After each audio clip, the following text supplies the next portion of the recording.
Hi friends, welcome to our channel. ఈరోజు నేను 2025లో కన్నడ లాంగ్వేజ్లో రిలీజ్ అయినటువంటి ఒక మంచి thriller adventure drama web series స్టోరీని ఎక్స్ప్లెయిన్ చేయబోతున్నాను. అదే మారిగల్లు. ఇక టైం వేస్ట్ చేయకుండా స్టోరీలోకి వెళ్ళిపోదాం. Now let's start our video.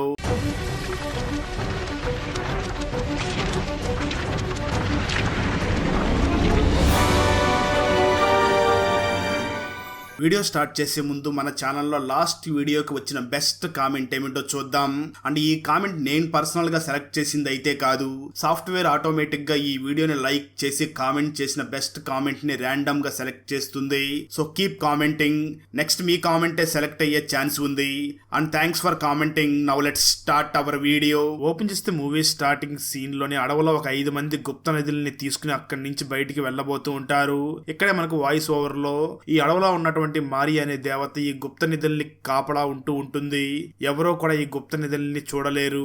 ఒకవేళ చూసి తీసుకుని వెళ్ళడానికి ప్రయత్నించినా సరే వాళ్ళు ఎంత ప్రయత్నించినా ఆ అడవి మాత్రం దాటలేరు అని వాయిస్ ఓవర్ లో చెప్తూ ఉంటుంది. సరిగ్గా అదే సమయంలో 5 మంది కూడా బంగారాన్ని తీసుకుని అడవిని దాటడానికి చాలా ప్రయత్నిస్తారు. కానీ వాళ్ళు ఎంత పరిగెట్టినా తిరిగి మళ్ళీ ఆ విగ్రహం దగ్గరికి వచ్చేస్తూ ఉంటారు. ఆ తర్వాత 5 మంది కూడా సడన్ గా ఒక్కసారిగా రక్తం వాంతులు చేసుకుని అక్కడికక్కడే చనిపోతారు. కట్ చేస్తే ప్రెజెంట్ లో గౌడ అనే ఒక సీనియర్ ఆర్కియాలజిస్ట్ తన సీనియర్ ఆఫీసర్ దగ్గరికి వెళ్లి తను పరిశోధన చేసిన రిపోర్ట్ మొత్తం తనకు సబ్మిట్ చేసి, సార్ ఆ ఊర్లో కరికాలులు అనే వాళ్ళు ఇంతకు ముందు పరిపాలించారు. అక్కడ మనం తవ్వకాలు జరిపితే వాళ్ళు వాడినటువంటి పనిముట్లన్నీ కూడా మనకు తెలుస్తాయి. మీరు ఆ పని చూడండి. అలాగే నాకు ఒక 2 నెలల్లో ట్రాన్స్ఫర్ చేయండి సార్. నేను సిటీకి వెళ్ళి నా కూతురికి పెళ్లి చెయ్యాలి అని అంటూ ఉంటాడు. అయితే తన పై అధికారి మాత్రం గౌడని చూసి, అలాగే నీ కూతురికి పెళ్లి చేద్దు, కానీ నువ్వు చెప్పిన విధంగానే నువ్వే అక్కడ కొన్ని తవ్వకాలు తవ్వి ఏమైనా దొరుకుతాయేమో చూసి నాకు రిపోర్ట్ ఇవ్వు అని చెప్పి ఆ గౌడను మళ్ళీ అదే ఊరికి పంపిస్తారు. కట్ చేస్తే మరో పక్క ఆ ఊర్లో ఉన్నటువంటి వరద మరియు తన ఫ్రెండ్స్ అందరూ కూడా వాళ్ళ గ్రామంలో వేండ్రా అనే ఒక నాటకం వెయ్యాలి అని దానికోసమని ప్రాక్టీస్ చేస్తూ, మనం ఈ నాటకం వెయ్యాలంటే మనకు నెమలికలు కావాలి, అవి లేవు అని చెప్పి అడవిలోకి వెళ్ళడం కోసం డిసైడ్ అవుతారు. కానీ ఆ వరద ఫ్రెండ్స్ మాత్రం వద్దు, ఇప్పుడు కొత్త ఫారెస్ట్ ఆఫీసర్ వచ్చి ఉన్నాడు, అతను అసలు ఊరుకోవడం లేదు అంటూ ఉండగా వరద మాత్రం అసలు ఏం భయపడకుండా ఎవరు ఉన్నా సరే మనం మాత్రం ఈ నాటకం వెయ్యాల్సిందే, మనకు నెమలికలు కావాలి కదా అని వాళ్ళ ఫ్రెండ్స్ అందరినీ కూడా అడవిలోకి తీసుకుని వెళ్ళి నెమలికలు తీసుకుని ఒక ప్లేస్ లో కూర్చొని తాగుతూ ఉంటాడు.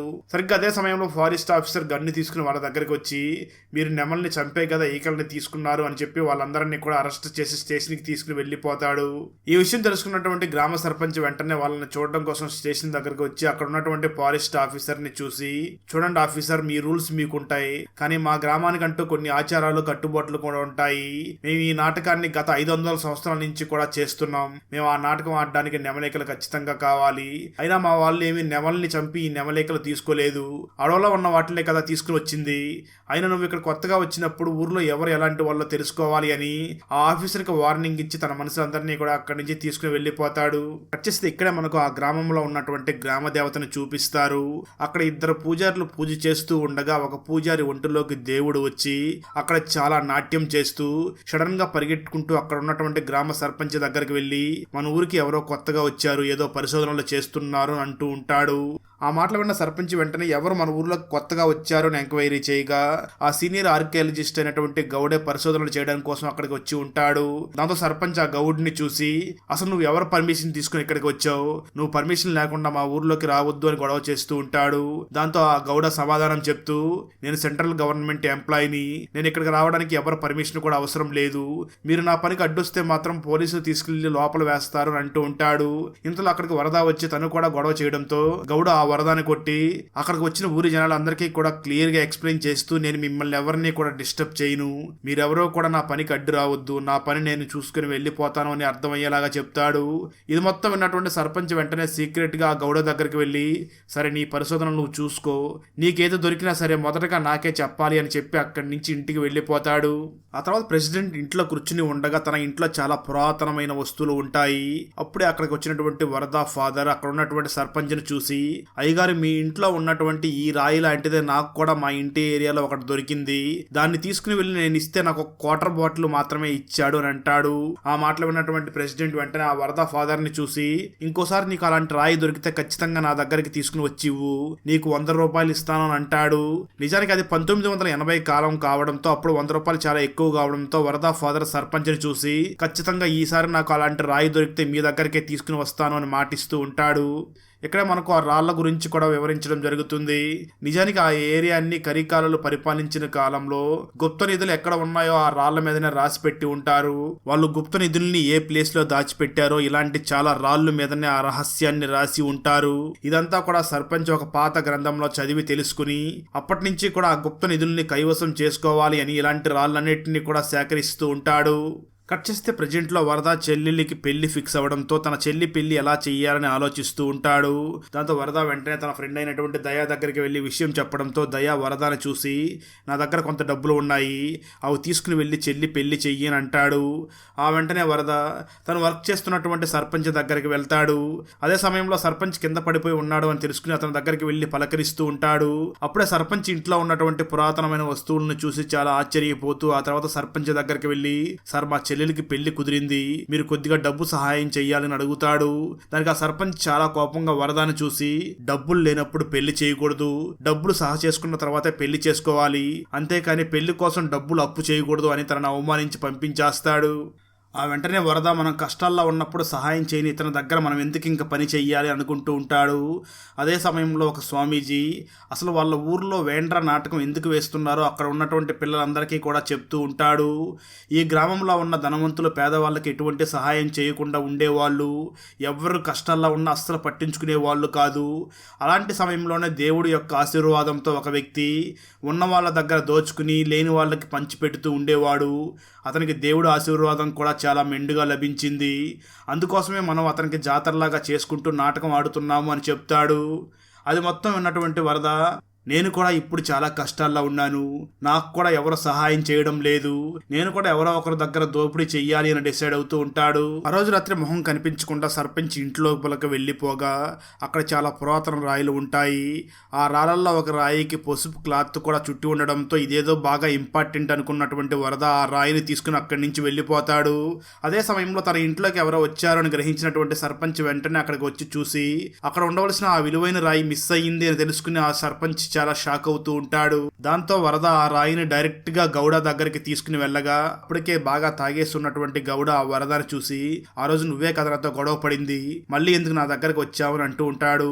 అయితే వరద వెంటనే ఆ గౌడను చూసి, సార్ ఆ రోజు ఏదో తప్పు చేసేసాను, ఈ రోజు మీతో మాట్లాడడం కోసం ఇక్కడికి వచ్చాను అని, సార్ మీకు ఆ కరికారులో మాట్లాడినటువంటి లాంగ్వేజ్ తెలుసు కదా అని అడుగుతాడు. దానికి ఆ గౌడ మాట్లాడుతూ, అవేమీ తెలియకుండా నేను ఆర్కియాలజీ డిపార్ట్మెంట్లో ఎలా ఉంటాను, అసలు నీ ప్రాబ్లం ఏమిటో చెప్పు అని అడుగుతాడు. దానికి ఆ వరద వెంటనే తను తీసుకొచ్చినటువంటి ఆ రాయిని ఆ గౌడకు చూపించడంతో గౌడ వెంటనే దాని మీద ఉన్నది చదవడం మొదలు పెడతాడు. దాని మీద లక్ష్మీ రహస్యం అని రాసి ఇంకా ఏదో రాసి ఉంటుంది.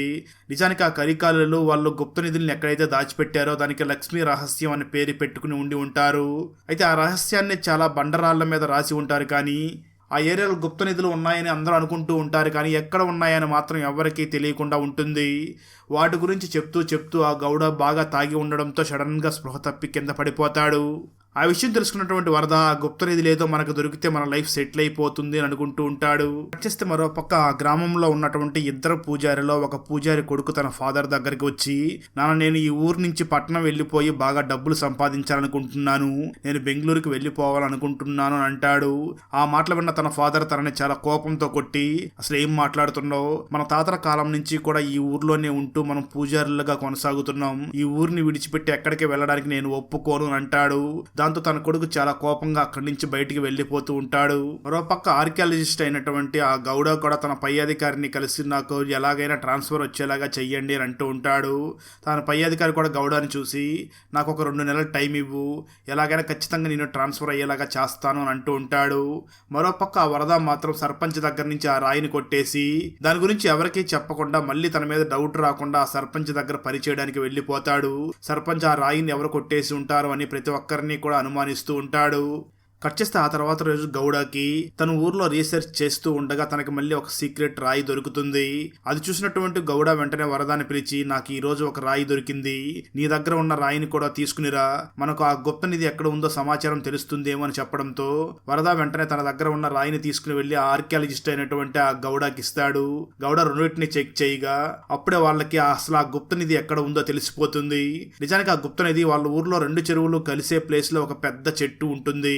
ఆ చెట్టు కింద గుప్త నిధి ఉన్నట్లుగా అక్కడ రాసి ఉంటుంది. దాంతో గౌడ వెంటనే ఆ వరదాన్ని చూసి, మనకి ఇప్పుడు అర్జెంట్ గా ఒక టీం కావాలి, మా టీంని అయితే ఇందులో ఇన్వాల్వ్ చేయలేను, అలా చేస్తే పై వాళ్ళందరికీ తెలిసిపోతుంది, సో 1 వీక్ పాటు మా వాళ్ళకి లీవ్ ఇచ్చి పంపించేస్తాను, నువ్వు వెంటనే ఒక టీంని ఏర్పాటు చెయ్యి అని తనకు చెప్తూ ఉంటాడు.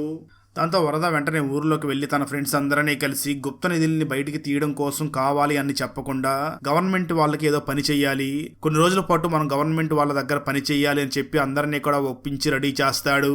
అదే సమయంలో సర్పంచ్కి ఆ ఆర్కియాలజిస్ట్ అయినటువంటి గౌడ ఏదో చేయబోతున్నాడు అని తెలుసుకుని తనని అబ్జర్వ్ చేస్తూ ఉంటాడు. ఆ తర్వాత గౌడ, వరద మరియు వరద అండ్ ఫ్రెండ్స్ అందరూ కూడా ఫారెస్ట్ లోపలికి వెళుతూ ఉండగా ఇంతలో అక్కడికి ఫారెస్ట్ ఆఫీసర్ వచ్చి, మీరు లోపలికి రావడానికి వీల్లేదు, మీ దగ్గర ఉన్న పర్మిషన్ లెటర్ చూపించండి అని అడుగుతూ ఉంటాడు. దానికి గౌడ వెంటనే ఆ ఫారెస్ట్ ఆఫీసర్ని చూసి, నీకు పర్మిషన్ లెటర్ సాయంత్రం కల్లా తీసుకుని వచ్చి చూపిస్తాం, లోపల పురాతన వస్తువులు దొరుకుతాయేమో, కొన్ని చోట్ల తవ్వాలి, అందుకే నేను ఈ టీంని తీసుకుని వెళుతున్నాను అని చెప్పి గౌడ, వరద అండ్ టీం మొత్తాన్ని తీసుకుని ఫారెస్ట్ లోపలికి ఎంటర్ అవుతాడు. ఆ తర్వాత గౌడ, వరద మరియు తన ఫ్రెండ్స్ గ్యాంగ్ మొత్తాన్ని కూడా ఎక్కడైతే ఆ లక్ష్మి రహస్యం ఉందో ఆ ప్లేస్ దగ్గరికి తీసుకుని వెళుతూ ఉండగా సడన్ గా పెద్ద గాలి వీస్తూ ఉంటుంది. అది చూసినటువంటి ఆ వరద ఫ్రెండ్స్ అందరూ కూడా ఇక్కడికి మన గ్రామ దేవత అయినటువంటి మారి వచ్చినట్లుగా ఉంది అని చాలా భయపడుతూ ఉంటారు. అదే సమయంలో ఆర్కియాలజిస్ట్ అయినటువంటి గౌడకి ముక్కులో నుంచి రక్తం కూడా కారుతూ ఉంటుంది. దాంతో వాళ్ళు ఇంకా భయపడిపోతూ ఉంటారు. అయితే ఆ గౌడ మాత్రం తన ఫేస్ వాష్ చేసుకుని, నాకేదో సమస్య వల్ల ముక్కులో నుంచి రక్తం వచ్చింది, అంతేకాని ఇక్కడ ఎవరూ లేరు, ప్లీజ్ మనం అందరం అక్కడికి వెళ్ళాలి అని అంటూ ఉంటాడు. కానీ వరద ఫ్రెండ్స్ మాత్రం చాలా భయపడిపోతూ ఉండడంతో వరద వాళ్ళందరినీ చూసి, మనం గవర్నమెంట్ వాళ్ళ దగ్గర డబ్బులు తీసుకున్నాం, వాళ్ళకి ఖచ్చితంగా మనం పని చేసి పెట్టాలి అని వాళ్ళందరినీ కూడా ఒప్పిస్తాడు. దాంతో వరద ఫ్రెండ్స్ అందరూ కూడా వరద మాటలు విని ఆ గౌడ చెప్పినటువంటి ప్లేస్ దగ్గరికి మళ్ళీ వెళుతూ ఉంటారు. ఆ తర్వాత వరద వెంటనే తన ఫ్రెండ్ అయినటువంటి దయాని కలవడానికి వెళ్ళగా దయ ఆ సమయంలో తన గర్ల్ ఫ్రెండ్ తో మాట్లాడుతూ ఉంటాడు. దయా గర్ల్ ఫ్రెండ్ మనం రిచ్ గా బ్రతకాలి, బెంగళూరులో బ్రతకాలి అంటూ తన కలలన్నీ చెప్తూ ఉంటుంది. సరిగ్గా అదే సమయంలో అక్కడికి వెళ్ళినటువంటి వరద దయాని అక్కడి నుంచి తీసుకుని వెళ్ళిపోతాడు. మరోపక్క ఆర్కియాలజిస్ట్ అయినటువంటి గౌడకి ఒక డౌట్ వస్తుంది, మనం ఇప్పుడు ఈ నిధి కోసం ఇంత ప్రయత్నం చేస్తున్నాం, ఈ సమయంలో మనకు ట్రాన్స్ఫర్ చేస్తే ఎలా అని వెంటనే తన పై అధికారి దగ్గరికి వెళ్ళి, నాకు ఇప్పుడు ట్రాన్స్ఫర్ వద్దు అని అంటాడు. దానికి పై అధికారి మాత్రం, ఆల్రెడీ నీ ట్రాన్స్ఫర్ ఆర్డర్ ని కూడా రెడీ చేసేసాను, దాన్ని క్యాన్సిల్ చేయాలంటే నాకు 50,000 కావాలి అని అంటాడు. దాంతో చేసేది ఏమీ లేక ఆ గౌడ 50,000 రూపాయలని తన పై అధికారికి కట్టి అక్కడి నుంచి తిరిగి మళ్ళీ వచ్చేస్తాడు. కట్ చేస్తే ఆ తర్వాత వరద వెంటనే తన ఇంట్లో తను ఎక్కడైతే సర్పంచ్ ఇంట్లో నుంచి కొట్టుకొచ్చాడో ఆ రాయిని ఎవరికి కనిపించకుండా ఒక తోటలో దాచిపెడుతూ ఉంటాడు. అది చూసినటువంటి వరదా ఫాదర్, ఇలాంటి రాయినే కదా సర్పంచ్ తన దగ్గరికి తీసుకురమ్మన్నాడు అని వరదా ఫాదర్ ఆలోచించి వరద అక్కడి నుంచి వెళ్ళగానే ఆ రాయిని తీసుకుని వెళ్లి సర్పంచ్ కి ఇచ్చేసి, నాకు 100 రూపాయలు ఇవ్వండి అని అడుగుతాడు. దానికి ఆ సర్పంచ్ వెంటనే వరదా ఫాదర్ ని చూసి, నీకు 100 కాదు, అసలు నువ్వు ఈ రాయి ఎక్కడి నుంచి తీసుకుని వచ్చావో ఆ అడ్రస్ చెప్తే నీకు 200 ఇస్తాను అంటాడు. దాంతో వరదా ఫాదర్, దీన్ని వరద ఎవరికి కనిపించకుండా తోటలో దాచిపెడుతూ ఉండగా తీసుకుని వచ్చేసాను అని అంటాడు. ఆ తర్వాత రోజు సర్పంచ్ వరదాని మరియు తన ఫ్రెండ్ ని కూడా కారులో ఎక్కించుకుని వెళుతూ వరదాతో మాట్లాడుతూ, ఏంటి నువ్వు ఈ మధ్య గవర్నమెంట్ కి పని చేస్తున్నావంట, అలాగే ఈ మధ్య దొంగతనాలు కూడా స్టార్ట్ చేసినట్లు ఉన్నావు, నువ్వు ఎంత ట్రై చేసినా సరే ఆ గుప్త నిధులు మాత్రం నాకే చెందుతాయి అని అంటూ ఉంటాడు. ఇదంతా కూడా పక్కనే ఉన్నటువంటి ఆ వరద ఫ్రెండ్ అయినటువంటి దయా విని వెంటనే వరదాని చూసి, నువ్వు నా దగ్గర ఏదో విషయాన్ని దాచిపెడుతున్నావు, అదేదో చెప్పకపోతే నీకు సహాయం చెయ్యను అంటూ ఉంటాడు. దాంతో వరద వెంటనే దయా మరియు మిగతా ఫ్రెండ్స్ అందరినీ చూసి, మేము నిజంగానే గుప్త నిధుల కోసం వెతుకుతున్నాం, అవి దొరికితే మనందరం లైఫ్ కూడా సెటిల్ అవుతుంది అని అంటూ ఉంటాడు. ఆ మాటలు విన్న వరద ఫ్రెండ్స్ అందరూ కూడా చాలా భయపడిపోతూ, ఆ గుప్త నిధుల చుట్టూ మన గ్రామ దేవత కాపలా ఉంటుంది, అక్కడికి మనం వెళ్తే మన అందరి ప్రాణాలు కూడా పోతాయి అని అంటూ ఉంటారు. దాంతో వరద వెంటనే వాళ్ళందరినీ చూసి, మీరేం భయపడకండి, ఒకసారి మనకు ఆ నిధి దొరికితే మన అందరి లైఫ్ కూడా సెటిల్ అయిపోతాయని అందరినీ ఒప్పించి ఆ వెంటనే ఆర్కియాలజిస్ట్ అయినటువంటి గౌడ దగ్గరికి వెళ్ళి, సార్ మా ఫ్రెండ్స్ అందరికీ కూడా నిజాన్ని చెప్పేశాను, మీరు అన్నట్లుగానే అక్కడ గుప్త నిధి ఉంటే అందులో సగం మీరు తీసుకోండి, మిగతా సగం మేమందరం కూడా పంచుకుంటాము అని అంటాడు. ఆ తర్వాత ఆర్కియాలజిస్ట్ అయినటువంటి గౌడ, వరద మరియు వరద ఫ్రెండ్స్ అందరూ కూడా ఎక్కడైతే ఆ లక్ష్మీ రహస్యం గుప్త నిధి ఉందో అక్కడికి వెళ్లి తవ్వగా అక్కడ నిజంగానే ఒక పెట్టి ఉంటుంది. దాంతో దాన్ని ఓపెన్ చేయగా అందులో చాలా బంగారం, వజ్ర వైడూర్యాలు ఉంటాయి.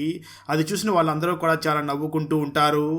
సరిగ్గా అదే సమయంలో అక్కడికి సర్పంచ్ వచ్చి వాళ్ళందరికీ కూడా గన్ను గురిపెట్టి ఈ గుప్త నిధి నాకే చెందుతుంది, మీరందరూ కూడా ఆ నిధి నాకు ఇచ్చి ఇక్కడి నుంచి వెళ్ళిపోండి అని అంటూ ఉంటాడు. అయితే వరద అండ్ ఫ్రెండ్స్ మాత్రం మేము చాలా కష్టపడి తీసాం, మాకు కూడా దక్కుతుంది అని గొడవ చేస్తూ ఉంటారు.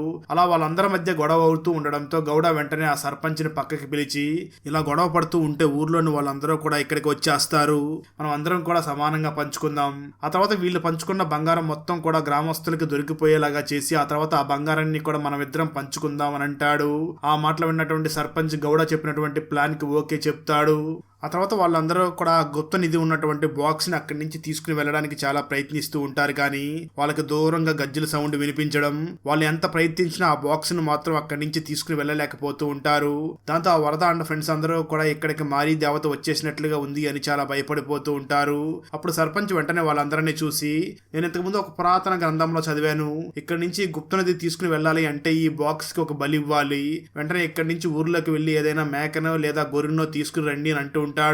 దానికి వాళ్ళందరూ కూడా ఇప్పుడు ఊర్లోకి వెళ్ళి మనం ఏ మేకనో తీసుకుని రాలేము, ఊర్లో వాళ్ళు లేచేస్తారు, అయితే ఒక పని చేద్దాం, మనం వెంటనే ఈ నిధి ఉన్నటువంటి బాక్స్ ని ఇక్కడే దాచిపెట్టేసి ఇక్కడి నుంచి వెళ్ళిపోయి రేపు ఏదైనా మేకను తీసుకొచ్చి బలిద్దామని అంటారు. దాంతో వాళ్ళందరూ కూడా గుప్త నిధి ఉన్నటువంటి బాక్స్ ని ఒక ప్లేస్ లో దాచిపెట్టి వాళ్ళందరూ కూడా వేరే ప్లేస్ లో పడుకుంటారు. వాళ్ళందరూ పడుకుంటారు కానీ వాళ్ళందరూ నిజానికి పడుకున్నట్లుగా యాక్టింగ్ చేస్తూ ఉంటారు. ఆ మరుసటి రోజు రాత్రి ఒక గొర్రెని తీసుకుని వెళ్ళి ఎక్కడైతే వీళ్ళు బాక్స్ ని దాచిపెట్టారో అక్కడ గొర్రెని బలిచ్చి వెంటనే అక్కడ బాక్స్ కోసం తవ్వుతారు. అలా తవ్వి ఒక్కసారిగా అందరూ కూడా షాక్ అవుతారు. ట్విస్ట్ ఏమిటి అంటే వాళ్ళు దాచిపెట్టినటువంటి ఆ బంగారు నిధి ఉన్నటువంటి బాక్స్ అక్కడ కనిపించదు. దాంతో వాళ్ళందరూ కూడా బాక్స్ ఏమైపోయిందని గొడవ పడుతూ ఉంటారు. అప్పుడే అక్కడికి దగ్గరలో ఉన్నటువంటి పూజారి ఇంట్లో లైట్ వెలగడంతో ఎక్కడ ఊర్లో వాళ్ళకి తెలిసిపోయిద్దో అని వాళ్ళందరూ కూడా అక్కడే దాక్కుని ఆ తర్వాత రోజు వాళ్ళందరూ కూడా ఒక ప్లేస్ లో దాక్కుని మాట్లాడుకోవడం మొదలు పెడతారు. అలా అందరూ మాట్లాడుతూ ఉన్న సమయంలో వరద వెంటనే తన ఫ్రెండ్ అయినటువంటి దయాని చూసి, నువ్వు నిన్న రాత్రి సమయంలో 7 గంటలకు ఇక్కడి నుంచి బయటికి వెళ్ళావు, ఆ తర్వాత గంట సమయానికి మళ్ళీ తిరిగి వచ్చావు, ఈ గ్యాప్ లో నువ్వే కదా ఆ బంగారాన్ని తీసుకుని వెళ్ళిపోయావు అని అంటాడు. ఆ మాటలు విన్న దయ, నువ్వేదో సహాయం చేయమని అడిగావని చెప్పి నీకు సహాయం చేయడం కోసమే ఇక్కడికి వచ్చాను, అలాంటిది నువ్వు నన్నే అనుమానిస్తున్నావా, నిన్న రాత్రి నేను నా గర్ల్ ఫ్రెండ్ ని కలవడానికి వెళ్ళి వచ్చాను, నువ్వు అందరి ముందు నన్ను అవమానించావు, నాకు నీ బంగారం వద్దు నువ్వు వద్దు అని చెప్పి కోపంగా అక్కడి నుంచి వెళ్ళిపోతాడు. ఆ తర్వాత వరద వెంటనే వాళ్ళ టీంలో ఉన్న మరొక వ్యక్తిని అడగ్గా ఆ వ్యక్తి కూడా వరదాన్ని చూసి, నువ్వు నన్నే అనుమానిస్తున్నావా, నాకు కూడా నీ వాటా ఏమొద్దు, ఇప్పుడు నేను పోలీస్ స్టేషన్ కి వెళ్లి జరిగిందంతా వాళ్ళకి చెప్పి సరెండర్ అయిపోతానని అంటాడు. ఆ మాటలు విన్నటువంటి వరద చాలా కోపంగా అరుస్తూ అందరూ సీరియస్ అవుతున్నారు, అసలు ఇంతకీ ఆ నిధి ఏమైంది అని అరుస్తూ ఉంటాడు. కట్ చేస్తే మరో పక్క ఊర్లో ఉన్నటువంటి పూజారి గ్రామ దేవత కోసం విడిచిపెట్టినటువంటి మేకపిల్ల కనిపించకుండా పోయింది, ఇది గ్రామానికి అపచారం, గ్రామానికి ఏదో కీడు జరగబోతుంది అని అంటూ ఉంటాడు. ఇంతలో అక్కడికి వచ్చినటువంటి సర్పంచ్ మాట్లాడుతూ, ఆ మేకపిల్ల పోతే ఏమైంది, నేను మరొక మేకపిల్లని ఇస్తాను, మీరు ఎప్పుడు చేసే విధంగా ఆ మేకపిల్లనే బలివ్వండి అని అంటాడు. లేదు, అది అమ్మవారి కోసమే పెంచింది, దాన్ని అమ్మవారికి బలివ్వాలి, అది ఖచ్చితంగా ఈ చుట్టుపక్కల ఎక్కడ ఉండి ఉంటుంది, దాన్ని వెతికి తీసుకురండి బలిద్దామని అంటూ ఉంటాడు. నిజానికి ఆ మేకపిల్లనే వరద ఫ్రెండ్స్ తీసుకుని వచ్చి అక్కడ ఉన్నటువంటి గుప్త నిధిలో ఉన్నటువంటి బాక్స్ కోసం బలిచ్చేసి ఉంటారు. ఆ రోజు రాత్రి గ్రామంలో ఉన్న వాళ్ళందరికీ కూడా గ్రామ దేవత అయినటువంటి మారీ గట్టిగా అరుస్తున్నట్టు ఏడుస్తున్నట్టు శబ్దాలు వినిపిస్తూ ఉంటాయి. వాటితో పాటు గజ్జల శబ్దాలు కూడా వినిపిస్తూ ఉంటాయి. దాంతో దయ వెంటనే తన తండ్రిని చూసి, నాన్న బయట ఏదో విచిత్రమైన శబ్దాలు వినిపిస్తున్నాయి కదా, మనం బయట ఉండడం అంత మంచిది కాదు, లోపలికి వెళ్ళి పడుకుందామని ఇద్దరు కూడా ఇంటి లోపలికి వెళ్ళిపోతారు. కట్ చేస్తే ఆ తర్వాత రోజు మార్నింగ్ దయ ఇంటి బయట ఉన్నటువంటి చెట్టుకి ఉరివేసుకుని చనిపోయినట్లుగా చెట్టుకి వేలాడుతూ ఉంటాడు. అది చూసి గ్రామంలోని వాళ్ళందరూ కూడా భయపడుతూ ఉంటారు. దాన్ని చూసినటువంటి వరద కూడా, నేను అనవసరంగా ఆ దయాన్ని తిట్టాను, నేను అలా తిట్టడం వల్లనే తను ఈ రోజు ఆత్మహత్య చేసుకుని చనిపోయాడు అని తన ఫ్రెండ్స్ దగ్గర చాలా బాధపడుతూ ఉంటాడు. మరోపక్క ఆర్కియాలజిస్ట్ అయినటువంటి ఆ గౌడ ఫారెస్ట్ ఆఫీసర్కి జరిగిందంతా చెప్పడంతో ఆ ఫారెస్ట్ ఆఫీసర్ గౌడ మాటల్ని అస్సలు నమ్మకుండా, మీరే కదా ఆ దయాన్ని కూడా చంపేసి నాటకాలు ఆడుతున్నారు, మీరేం చేస్తారో నాకు తెలియదు, మీకు 1 వీక్ మాత్రమే టైం ఇస్తున్నాను, ఆ గుప్త నిధులు ఉన్నటువంటి బాక్స్ ని మీరే కనిపెట్టి అందులో నాకు 50% ఇవ్వండి, మిగిలిన 50% మీరే తీసుకోండి, లేదంటే ఏం చేస్తానో మీకు తెలుసు కదా అని వార్నింగ్ ఇస్తాడు. వార్నింగ్ ఇచ్చి అక్కడి నుంచి వెళ్ళిపోతాడు. దాంతో సర్పంచ్ వెంటనే అక్కడ ఉన్నటువంటి వరద గౌడ మరియు వరద ఫ్రెండ్స్ అందరినీ చూసి, మీరు ఆ ఫారెస్ట్ ఆఫీసర్ గురించి అస్సలు పట్టించుకోవద్దు, వాడి సంగతి నేను చూసుకుంటాను, ముందు మిస్ అయినటువంటి ఆ గుప్త నిధి ఉన్నటువంటి బాక్స్ని వెతకండి అని అంటాడు. అదే సమయంలో వరద సిస్టర్ పెళ్లికి ఇంకా 20 రోజులు మాత్రమే సమయం ఉంటుంది. మరోపక్క వరద అండ్ గ్యాంగ్ కనిపించకుండా పోయినటువంటి ఆ గొర్రె పిల్లని వెతుకుతున్నామని సాకు చెప్పి వాళ్ళు ఆ గుప్త నిధి బాక్స్ కోసం వెతుకుతూ ఉంటారు.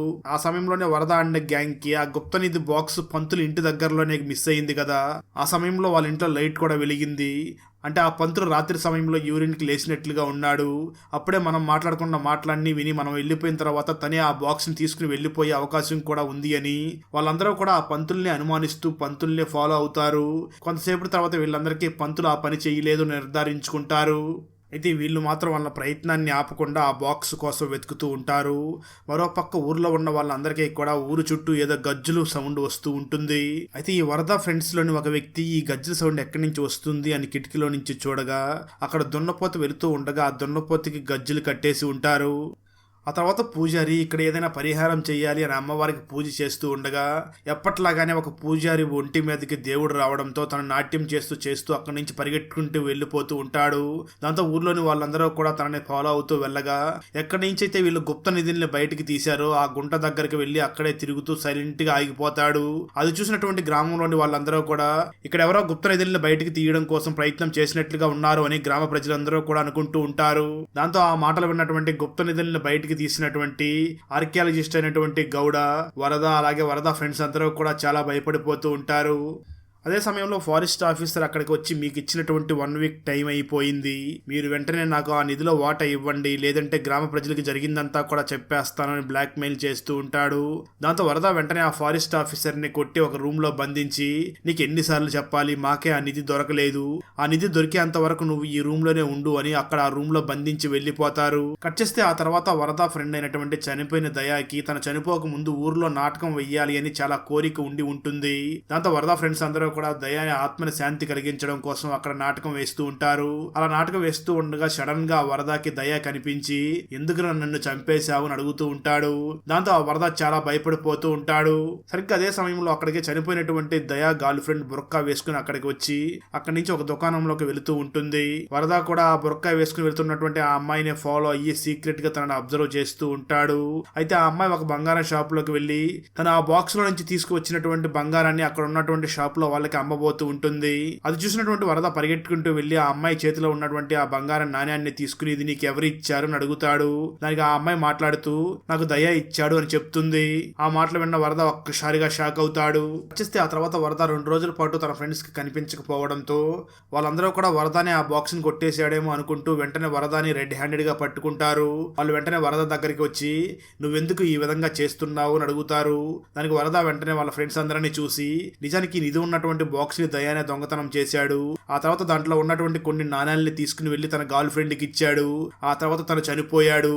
అయితే ఇప్పుడు నేను దయానే ఇది దొంగతనం చేశాడు అని నా ఫ్రెండ్ గురించి మీ అందరి దగ్గర చెప్పాలనుకోలేదు, అందుకే నేనే కష్టపడి ఈ బాక్స్ ని వెతికి కనుక్కున్నట్లుగా మీకు చెప్పాలనుకున్నాను, కానీ ఇంతలోనే మీరు నన్ను అనుమానించి పట్టుకున్నారు, మీకు కావాలంటే ఇక్కడే దయా గర్ల్ ఫ్రెండ్ కూడా ఉంది, తననే అడగండి అని అంటాడు. ఆ వెంటనే వరద దయా గర్ల్ ఫ్రెండ్ ని చూసి నువ్వు చివరిసారిగా దయాని ఎప్పుడు చూసావు, ఎవరి దగ్గర చూసావు అని అడుగుతాడు. దానికి దయా గర్ల్ ఫ్రెండ్ మాట్లాడుతూ నేను చివరిసారిగా దయాని మీతో పాటు ఉంటాడు కదా గౌడ, తనతో పాటు తన కారులో వెళ్లడం మాత్రం నేను చూశాను అని అంటుంది. నేను చివరిగా దయాని కలిసిన సమయంలో కూడా నేను నిన్ను ప్రేమించడం లేదు, మా ఇంట్లో చాలా సమస్యలు ఉన్నాయని తనకు చెప్పాను అని ఆ దయా గర్ల్ ఫ్రెండ్ వరద ఫ్రెండ్స్ అందరికీ కూడా చెప్తుంది. ఇది మొత్తం విన్నటువంటి వరద మాత్రం నాకెందుకు ఇదంతా గౌడనే చేస్తున్నాడేమో అనిపిస్తుంది అని వెంటనే గౌడతో మాట్లాడడం కోసం వెళ్ళగా అప్పటికే గౌడకి ట్రాన్స్ఫర్ అయ్యి ఇంటి నుంచి వెళ్లిపోతూ ఉంటాడు. దాంతో వరద అండ్ ఫ్రెండ్స్ వెంటనే వేగంగా వెళ్లి రోడ్డు మీదనే ఆ గౌడని ఆపి ఇదంతా కూడా నువ్వే చేస్తున్నావు కదా, నిజం చెప్పు అంటూ తనని గట్టిగా కొడతారు. అప్పుడు ఆ గౌడ మాట్లాడుతూ నాకు నిజంగా గుప్త నిధులు కావాలని ఆశ ఉంది, కానీ వాటి కోసం ఒక మనిషిని చంపే అంత ధైర్యం నాకు లేదు, అలాంటి గుప్త నిధులు నాకు వద్దు అని అంటూ ఉంటాడు. వచ్చేస్తే మరో పక్క గ్రామంలో ఉన్నటువంటి మారీ దేవత కోసం పూజలు చేస్తూ ఉంటారు. అప్పుడే ఆ పూజారి శరీరంలోకి మళ్ళీ మారీ దేవత వచ్చేస్తుంది. దాంతో గ్రామ దేవత ముందు అందరూ కూడా క్షమాపణలు కోరుతూ ఉంటారు. ఎవరైతే ఈ గుప్త నిధులను బయటకు తీశారో వాళ్ళందరూ కూడా ఆ మారీ దేవత ముందుకు వెళ్ళి జరిగిందంతా చెప్పి అమ్మ ఆ గుప్త నిధుల్ని బయటకు తీసింది మేమే, మమ్మల్ని క్షమించు, కానీ ఇప్పుడు ఆ గుప్త నిధులు మా దగ్గర లేవు, అవి ఎక్కడ ఉన్నాయో కూడా మాకు తెలియదు అని అంటారు. దాంతో మారీ దేవత వెంటనే వాళ్ళందరినీ చూసి మాట్లాడుతూ మీరు గుప్త నిధుల్ని బయటికి తీయడం చాలా తప్పు, ఆ నిధి ఇప్పుడు ఎక్కడ ఉందో నేను చూపిస్తాను రండి అని ఆ పూజారి అక్కడి నుంచి పరిగెడుతూ ఉంటాడు. సరిగ్గా అదే సమయంలో ఫారెస్ట్ ఆఫీసర్ కూడా ఆ రూమ్ లో నుంచి తప్పించుకుని ఆ పూజారినే ఫాలో అయ్యి వెళుతూ ఉంటాడు. ఆ పూజారి పరిగెట్టుకుంటూ వెళ్లి వాళ్ళ ఇంటి ముందే ఆగుతాడు. అప్పుడే గ్రామంలో ఉన్న వాళ్ళందరికీ తెలిసేది ఏమిటి అంటే ఆ పూజారి కొడుకు ఆ గుప్త నిధుల్ని కొట్టేశాడు అని తెలుస్తుంది. అసలేం జరిగి ఉంటుందంటే ఆ పూజారి కొడుకు తన ఫాదర్తో గొడవ పడి నేను సిటీకి వెళ్ళిపోతాను అని బయటకు వచ్చేసాడు కదా. అలా తను బయటకు వచ్చి వెళ్లే సమయంలో వీళ్ళు అడవిలో పాతి పెడుతున్నటువంటి ఆ బాక్స్ ని చూసి ఎవరికీ తెలియకుండా ఆ బాక్స్ ని కొట్టేసి ఉంటాడు. ఇక్కడే మరొక ట్విస్ట్ కూడా రివీల్ అవుతుంది. నిజానికి దయాని ఒక అమ్మాయి ప్రేమిస్తుంది కదా, ఆ అమ్మాయి నిజానికి దయాని ప్రేమించదు, ఈ పూజారి కొడుకునే ప్రేమిస్తూ ఉంటుంది. అలా పూజారి కొడుకు ఆ గుప్త నిధుల్ని కొట్టేసి ఉండడంతో ఆ నిధి గురించి తన గర్ల్ ఫ్రెండ్కి చెప్పి ఆ నిధి మొత్తం కూడా ఎవరికీ తెలియకుండా అక్కడి నుంచి తీసుకుని వెళ్ళిపోవాలి అని అప్పుడప్పుడు కొంచెం కొంచెం అందులో నుంచి నాణ్యాలని బయటికి తీసి డబ్బుల్లాగా మార్చేస్తూ ఉంటారు. అయితే ఆ దయా గర్ల్ ఫ్రెండ్ వరదాకి దయా గురించి అన్ని అబద్ధాలే చెప్పి ఉంటుంది. ఆ తర్వాత ఆర్కియాలజీ డిపార్ట్మెంట్ వాళ్ళు ఆ గుప్త నిధి ఉన్నటువంటి బాక్స్ మొత్తాన్ని కూడా అక్కడి నుంచి తీసుకుని వెళ్ళిపోతూ ఉంటారు. అయితే సర్పంచ్ వెంటనే ఆ ఆర్కియాలజీ డిపార్ట్మెంట్ దగ్గరికి వెళ్ళి సార్ ఈ గుప్త నిధి మా ఊర్లో దొరికింది కదా, మాకు జ్ఞాపకార్థంగా ఏమైనా ఇచ్చి వెళ్ళండి అని అడుగుతూ ఉంటాడు. అయితే వాళ్ళు మాత్రం అలా కుదరదు అని చెప్పి అక్కడి నుంచి వెళ్ళిపోతూ ఉంటారు. గౌడ వెంటనే తన టీం వల్ల అందరికీ కూడా కృతజ్ఞతలు చెప్పి అక్కడి నుంచి వెళ్ళిపోతూ ఉంటారు. అప్పుడే వరద తన అమ్మాయి దగ్గర దొరికినటువంటి ఆ నాణ్యాలని సర్పంచ్ దగ్గరికి తీసుకుని వెళ్ళి సర్పంచ్ గారు మీకు జ్ఞాపకార్థంగా ఇవి మీ దగ్గర ఉంచుకో అని ఆ నాణ్యాలని సర్పంచ్కి ఇవ్వబోతూ ఉంటాడు. అయితే ఆ సర్పంచ్ వెంటనే వరదాని చూసి అవసరం లేదు, త్వరలో నీ చెల్లి పెళ్లి ఉంది కదా, ఇవి నీ చెల్లి పెళ్లి కోసమే వాడు, ఇక మీద మీ అందరికీ నేను జీతాల్ని పెంచుతున్నాను అని అందరికీ చెప్తూ ఉంటాడు. మరోపక్క ఆ గుప్త నిధిని తీసుకుని వెళుతున్నటువంటి ఆర్కియాలజీ డిపార్ట్మెంట్ ఒక ప్లేస్ లో కారు నాపి వాళ్ళు టీ తాగుతూ ఉంటారు. సరిగ్గా అదే సమయంలో వాళ్ళందరికీ కూడా గజ్జల శబ్దం వినిపిస్తూ ఉంటుంది. అది విన్నటువంటి ఆర్కియాలజీ డిపార్ట్మెంట్ లో సీనియర్ ఆఫీసర్ అయినటువంటి ఆ గౌడకి ఇక్కడ ఏదో జరగబోతుంది అని ఆశ్చర్యంగా చూస్తూ ఉంటాడు. అప్పుడే సడన్ గా భూమికి పెద్ద రంధ్రం లాగా ఏర్పడి ఆ గుప్త నిధిని తీసుకుని వెళుతున్నటువంటి కారుతో సహా భూమి లోపలికి వెళ్లిపోతుంది. అది చూసినటువంటి వాళ్ళందరూ కూడా ఆశ్చర్యపోతూ ఉంటారు. అక్కడతో ఈ సిరీస్ అయిపోతుంది. పెళ్లి చేస్తామని ఇంటికి పిలిచి ఫ్యామిలీ మెంబర్స్ ఏం చేశారు, ఆ రూమ్ని ఎందుకు తాయిత్తులతో బంధించి ఉన్నారు, ఇంట్లో చెప్పకుండా బయటికి వెళ్ళిపోయినటువంటి ఆ అమ్మాయి ఎలా మిస్ అయ్యింది, అసలు ఆ అమ్మాయి ఎందుకు ఇంట్లో చెప్పకుండా బయటికి వెళ్ళింది, చివరికి అక్క తన సిస్టర్ని కాపాడిందా లేదా అన్నదే 2023లో మలయాళం లాంగ్వేజ్లో రిలీజ్ అయినటువంటి మిస్సింగ్ గర్ల్ మూవీ స్టోరీ. ఈ మలయాళం ఫుల్ మూవీ స్టోరీని తెలుగులో వినాలి అనుకుంటే ఈ వీడియో డిస్క్రిప్షన్లో ఉన్న లింక్ని క్లిక్ చేసి చూడండి. Thanks for watching. Friends, video నచ్చినట్లయితే లైక్ చేసి ఒక చిన్న కామెంట్ చేస్తే మాకు నెక్స్ట్ వీడియో చేయడానికి ఎంకరేజింగ్గా ఉంటుంది. అలాగే ఛానల్ని సబ్స్క్రైబ్ చేసి పక్కనే ఉన్న బెల్ ఐకాన్ని క్లిక్ చేసి సపోర్ట్ చేయండి. Thanks for watching. జై హింద్.